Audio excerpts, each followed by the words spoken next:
Бирөө менен бир төшөктө уктасаң дагы ал сени түшүндү деген эмес. Bir үйдө жашасаң дагы ал сени түшүндү, ал сени түшүнүктү, бири-бириңди түшүндүң деген эмес. Качан сен кайгыда дагы, кубанычта дагы, проблема келген учурда дагы кайсы учур болбосун сени түшүнө билген адам, ал сени түшүнгөн адам болуп эсептелет. Мен сени сүйөм, мен сенин жолуңда күтөм деген деп айтып коюш оңой, Сүйөм дештен оңой деген нерсе жок. Айттырбай туруп сүйүш кыйын маселе. Сүйүлгөн адамчы башкасын сүйүп калышы мүмкүн, таштап кетиши мүмкүн.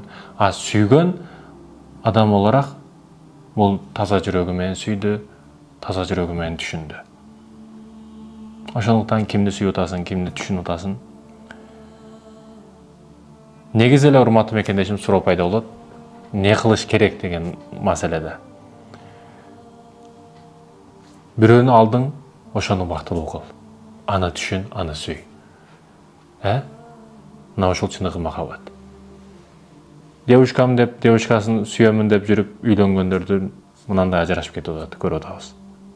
Ошондуктан жеткенini сүйүп, аны абайлап, аны аманат катары көрүү, бул негизги ийгилик, негизги бакыт болуп саналат.